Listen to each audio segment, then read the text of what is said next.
secured.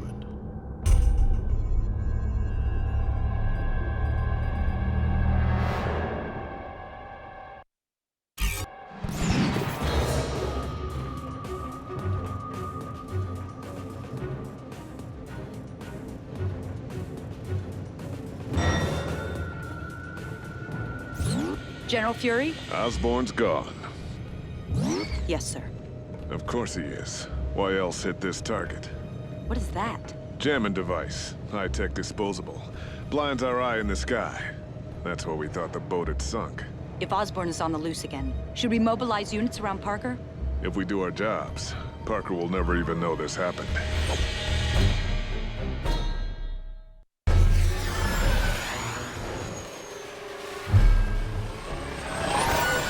There's something you don't see every day.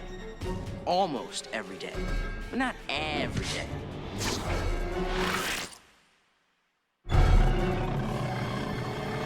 Hey! Where'd you get the cool suit? And by cool, I mean cumbersome and riveting. Don't take it too hard. I mean, clearly, as you can see, I'm kind of a costume design snob. Okay, fine. It's a nice suit. Sorry. Jeez. So approximately how long do you think we can chase this guy before innocent people start getting put in danger again?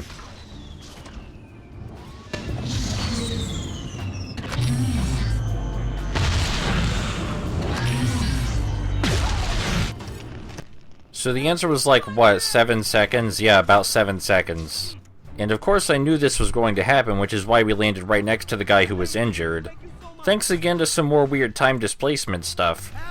Man, if we could just learn to trigger cutscenes ourselves, then we would be the ones controlling time. It would be so nice to just once bump into someone, say hi, and them not try to blow me up. Now that those two are safe, it's back to the Beetle chase, and the first half of the Beetle chase is surprisingly easy. It does have its own little memorable touches, though. The thing I remember most about this fight is the way that it asks you to turn corners really quickly while you're swinging. But with the improved web swinging controls, this turns out to be easy too. That's definitely not a complaint. Being able to quickly turn down alleys and speed up again to catch up with Beetle feels really satisfying and fun, and you can even get right next to the guy if you're good enough. If you ever lose track of Beetle, though, it's possible, not easy, but it's possible, then you can actually see him on the map and see how elevated he is. Like, sometimes he's not really moving away from you, he's just moving up and down to confuse you. So don't worry too much when that happens. There are a couple of times where he does a 180 during this chase, but that's usually for a scripted event like the one we're about to see right here.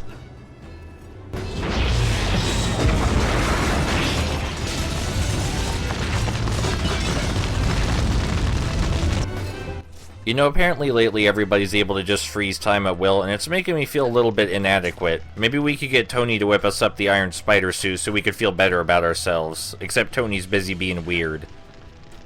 I missed this window a couple of times, and that's because Spidey won't actually web zip to the window, he web zips past it. It's a little weird. It's also a little weird that we're only saving this one lady when that entire fucking hallway is on fire, and those other people inside those doors probably can't escape. Look, it's just as Spidey takes this line of sight heroism thing very seriously. It's not that he doesn't want to save everyone, but he's gotta stop sometime for his own health, you know. He's not crazy. So do you remember how I mentioned all those tight corners? Well, here are those tight corners, and we also get introduced to a new mechanic that makes this my favorite chase in the game. Beetle can actually drop bombs that put up giant blue walls for us to evade. Perhaps the best part is that if we move fast enough, we can actually clip through the blue walls because the game won't spawn them in time. It's very difficult, but I managed to do it once. And the blue walls are definitely the most dangerous thing about the chase. Beetle does move fast, and if you run into a couple of the walls, then you do fall far enough behind to actually lose. I think it's also worth noting that Beetle has special animations where he fires his lasers at you when you get close, but only when you get close. I've never actually been hit by any of those damn laser blasts, but I don't think they're supposed to hit you. I think they're just supposed to look neat. You know, Beetle really faffs about in the park for a while before eventually flying away, which is why we were web-zipping in circles like idiots. So I mentioned earlier, sometimes Beetle will suddenly change altitude. He does it again right here, and we actually follow him on top of the building because it's not a big climb. But usually you just want to swing around the building he's flying over. It's much easier that way.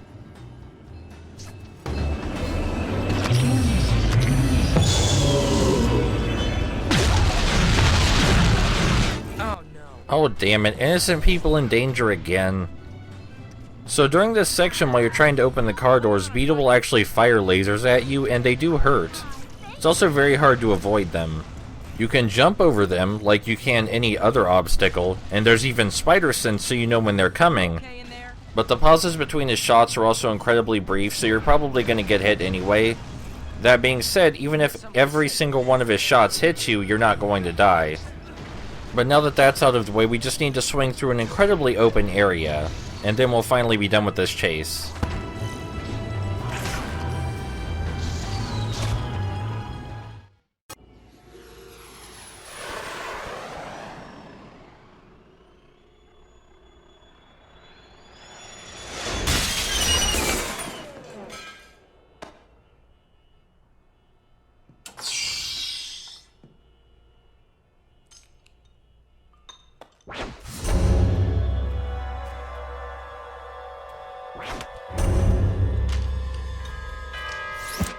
Hey, I just wanted to talk before, but I'm starting to think you need a good old-fashioned can of worms.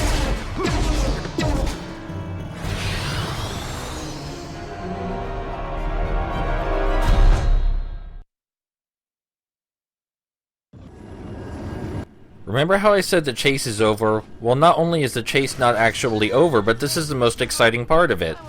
I weave a web of deception that will only increase the enjoyment of this video. Beetle really pulls out all the stops here with his whole blue wall bullshit, and you're supposed to really thread the needle, and I can see it being kind of difficult, but as with most things that are meant to be difficult, I found a way to circumvent it. It turns out that your webbing can totally attach to stuff beyond the blue walls, so you can just web zip repeatedly until you're over the obstacles. No reason to do anything but spam it. Really quick, I want to clarify, when I called his blue walls bullshit, I did not mean that in a derogatory fashion. I love his blue walls. They are stupid in the best way.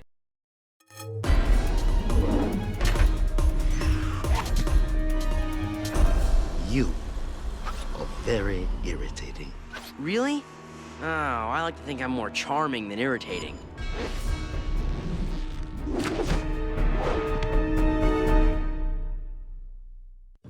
So this is bar none my favorite boss fight in the game, and that's because this is the best air combat in any Spidey game outside of Web of Shadows. It's that good. And I hear you asking, how is it that good? There are a grand total of 2 mid-air attacks, just the 2, and the answer is because the Beetle here is just as agile as Spidey. That's really all it takes. Having to chase someone around really quickly using web swings and web zips and looking for an opening to smack them, it's really fun. And this kind of thing, where you fly around a construction building and smack your faces into each other moving at high speeds, this was kind of impossible to do in any Spidey game before now. The original movie game tried air combat, we can give it that, but it was pretty stiff. But Treyarch said, you know what, we designed a really fluid web swinging system for Ultimate Spider-Man, what do you bet it's good enough to fight someone in the air? And fuck me, it is. Right now we're fighting Beetle in the lower part of the building, and when he gets into the lower part of the building, that's when it's time to go all offensive, because he has way less room to move down here. It's also possible to easily break his AI and get it stuck, as I'm demonstrating very thoroughly. Anyway, we've successfully damaged him enough that this is where he leaves the arena and we trigger another cutscene. Where'd he go? Where did he go? No, seriously. Well, that just figures. Hey, I know you get this all the time, but any of you see a big, scary robot guy with a backpack? Latverian Embassy? That's just great. I wonder, is there a connection between the suit and Spider-Man? When Spider-Man came on the scene, it seemed that you were more focused on him than the target we told you to test against. When he was there, Spider-Man, I felt like the suit was under control. I felt good. Just being in proximity to Spider-Man? Why would that be? It happened one other time. Parker. Parker? Richard Parker? He's dead. But his son is not. The suit was built with Richard Parker's DNA, and his son is Spider-Man. Wow. And getting close to him is giving Brock more control over the suit. Get Brock to tell you everything.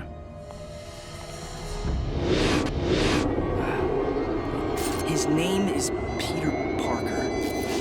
He lives with his aunt in Queens. He's still in high school. And he'll come to you, of his own free will. Oh, I don't think we have to worry about that. What the hell are you doing?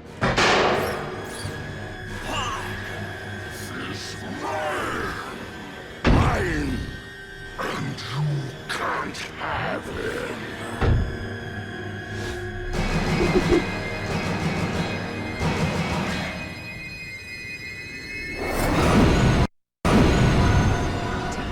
Brock. You are not going to kill me! Do you hear me in there? You are not going to kill me!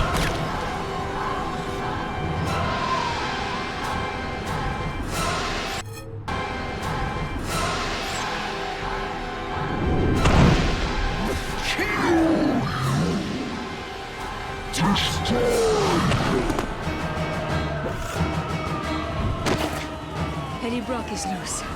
I need backup at my location ASAP. So Sable here, she's a weird boss. She has mastered the warrior's time-honored skill of fucking blocking. This means it's really fucking hard to kill her just by spamming our tentacles like we would with any other boss. Now of course there are times when she's open, but you know what's even better than hitting her with tentacles? Throwing fucking cars at her. You see, her artificial intelligence has a problem. It knows to dodge roll out of the way of the cars, but it doesn't know to dodge roll out of the way of the explosions caused by the cars. So if we just keep throwing a lot of cars at her, she'll die really fast. And I'm pretty sure this is an exploit because her dodge roll just makes her completely invincible, but she stands next to the car while it catches on fire and blows her up. Do you know when else she stands still during this fight? Fucking never. She never fucking stops moving. And that's kind of the coolest thing about her. But if you're having trouble fighting Silver Sable, then remember what I told you. Just throw as many cars at her as possible.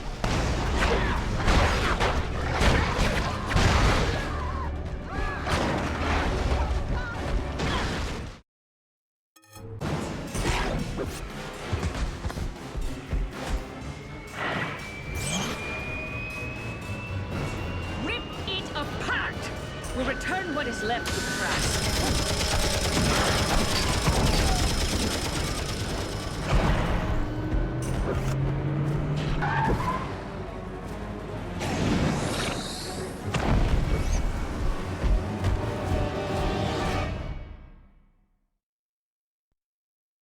So do you remember how earlier I told you there would come a time where it would be irresponsible for us not to suck up everyone's life? Well, now is that time. Sable's mercenaries have gotten so much better guns since we saw them last. Some of them have fucking rocket launchers, alright? Our health is going to be draining immensely fast during this segment, and the only real way we can combat that is by eating everyone. Now sadly, as you've already seen, you cannot eat someone when they're through a barrier or fence. You have to walk around it to suck them up. And this would actually be kind of a cool detail if they ever use that to their advantage, but most of the time when they're behind a fence, it's just by complete coincidence. I guess maybe that's asking a little much, though. Most of the design in these rampage sections is just introducing enemies that can deal more and more damage. And that's perfectly fine, you know. This is a simple game and they want to keep it simple. Also, whenever the arrow appears overhead, it's time to move to the next section. I mean, you could stay there fighting guys forever, but you won't advance the story that way. Fire in the hole! Tango crossing phase line Epsilon.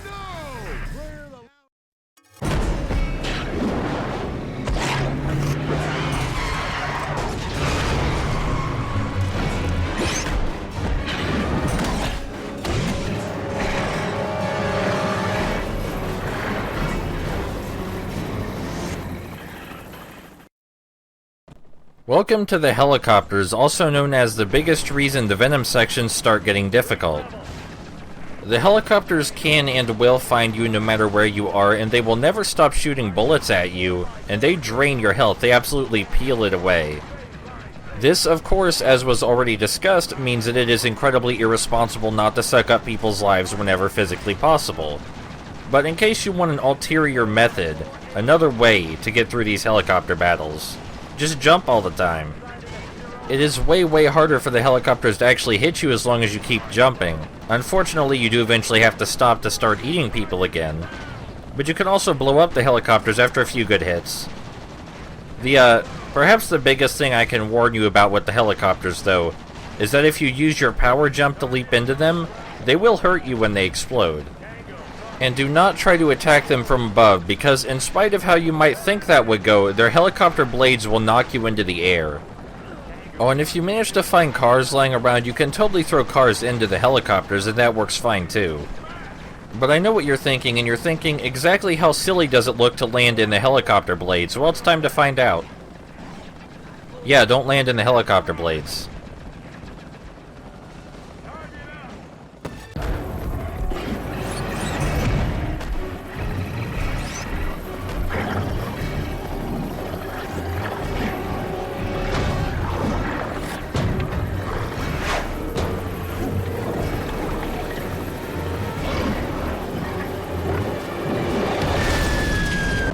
So I would like to be able to tell you that we're nearly done with this segment, but this rampage level goes on for 2 more of these. We have to do this whole song and dance where we fight these guys and then run away 2 more times.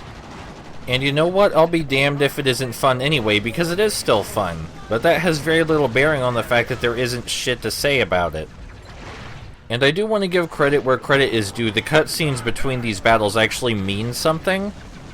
The previous cutscene and the next one are all about Venom destroying the helicopters, and then after this next cutscene there are no more helicopters. So even though it may be hard to notice, and it may just seem like a lot of the same thing to you, they were at least going for something.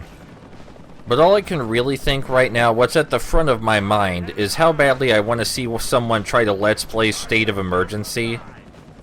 I've compared these Rampage sections to State of Emergency before, and I stand by that comparison.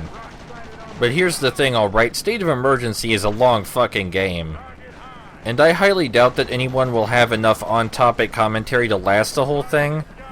And I mean, my standards for on-topic aren't that high. Like, we're talking about State of Emergency while we're playing Ultimate Spider-Man because they're similar. But I doubt anyone could even achieve this level of commentary when they're playing State of Emergency, because it's just this, but for several hours straight. So I'm officially putting a bounty on State of Emergency, because why not? If you can complete a Let's Play of State of Emergency, I will give you 5 cents. I will give you a whole nickel. It is inadvisable for me to be giving away that much money right now, but you know what? I think it's worth it.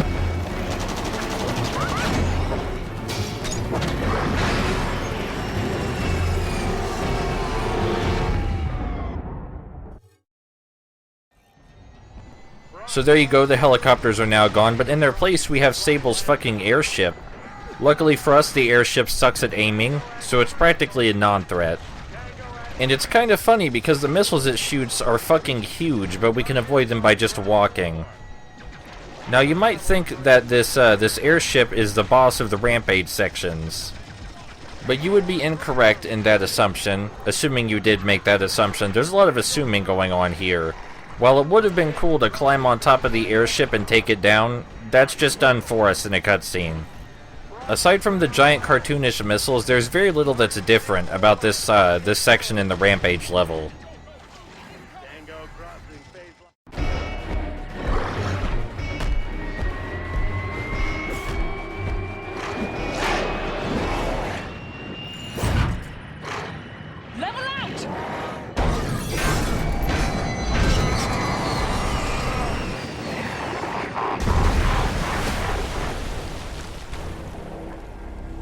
We may have lost Eddie Brock, but we've still got Peter Parker.